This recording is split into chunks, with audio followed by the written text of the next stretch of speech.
Hi friends, welcome back to our channel. ఈరోజు నేను చక్రాలు ఎలా క్రిస్పీగా రావాలి, ఎలా రావడానికి ఏ టిప్స్ పాటిస్తే క్రిస్పీగా వస్తాయో చూపిస్తాను. ఫస్ట్ అయితే రేషన్ బియ్యాన్ని తీసుకొని ఆ రేషన్ బియ్యాన్ని బాగా కడిగిన తర్వాత ఆరబెట్టి, నానబెట్టక్కర్లేదు, బాగా కడిగిన తర్వాత మరేయించుకోవాలి.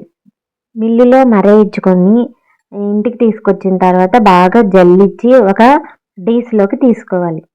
ఆ తర్వాత కొంచెం శనగపిండి, కారము, ఉప్పు నానబెట్టుకొని ఒక అరగంట ముందు నానబెట్టుకున్నటువంటి వాముని యాడ్ చేయాలి.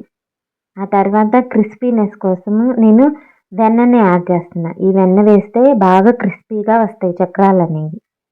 ఆ తర్వాత ఇవన్నీ బాగా ఈవెన్గా కలిసేటట్టు బాగా ఒకసారి పిండంతా బాగా కలుపుకోవాలి.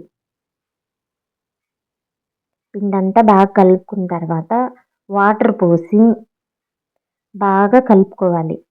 ఇది చపాతీ పిండిలాగా సాఫ్ట్నెస్గా గట్టిగా కొంచెం వస్తుంది. ఇప్పుడు సంక్రాంతి వస్తుంది కదా ఫ్రెండ్స్, అందరూ ఇళ్ళల్లో చేస్తూనే ఉంటారు. ఇలా తయారు చేయండి. ఈసారి వెన్న వేసి తయారు చేయండి, మీరు బాగా క్రిస్పీగా వస్తాయి చక్రాలు అనేవి.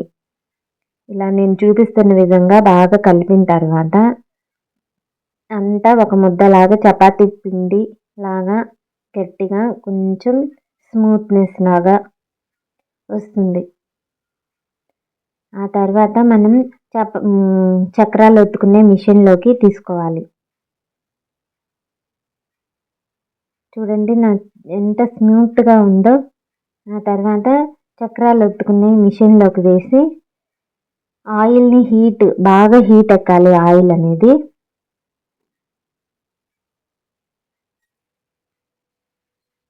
ఇక్కడ నేను చూపిస్తున్న విధంగా చక్రాలు దాంట్లోకి వేసుకొని గ్యాప్ లేకుండా బాగా తీసుకోవాలి. కొంచెం లోతుగా కొంచెం గ్యాప్ ఉండాలి. ఆ తర్వాత బాగా ఆయిల్ హీట్ అయ్యాక చక్రాలని ఈ విధంగా బాగా రౌండ్గా బాండీ అనేది బాగా స్ప్రెడ్ అయ్యేలాగా రౌండ్గా ఒత్తుకోవాలి. చూడండి ఎంత బాగా ఉడుకుతుందో. ఈ వెన్న వేసేసరికి ఇంకా క్రిస్పీగా వస్తాయి బాగా. మీరు లేదంటే కాచిన ఆయిల్ ఉంటుంది కదా, అది వేసైనా మీరు చక్రాలు తయారు చేసుకోవచ్చు. అలా చేసినా క్రిస్పీగా వస్తాయి. చూడండి ఒక సైడ్ బాగా ఉడికిపోయింది, రెండో సైడు తిప్పుతున్నాను. ఈ బబుల్స్ అనేవి ఆయిల్లో బబుల్స్ ఎప్పుడైతే పోతాయో అప్పుడు చక్రం ఉడికినట్టు. బబుల్స్ రాకూడదు. చూడండి ఇప్పుడు గోల్డెన్ కలర్లో కొంచెం రెడ్గా అట్లా వచ్చేసింది.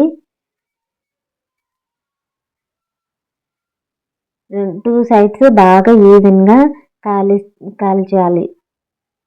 ఆ తర్వాత తీసుకొని ఒక ప్లేట్లోకి తీసుకోండి. ఆయిల్ అంతా సపరేట్గా అవ్వాలి. ఆయిల్ ఏం పీల్చదు, కాకపోతే కొంచెం ఉంటుంది కదా గరిటెకి, అది కూడా పోతుంది. ఆ తర్వాత ఒక కంటైనర్లోకి తీసుకొని మీరు ఎన్ని రోజులైనా ఉంటాయి ఫ్రెండ్స్. ఇవి బాగా క్రిస్పీగా ఉంటాయి. మళ్ళీ చూపిస్తున్నాను. ఇట్లాగా ఈవెన్గా స్ప్రెడ్ చేసుకోవాలి రౌండ్గా. ఇలా చూడండి ఎలా కరకరలాడే చక్రాలు బాగున్నాయో.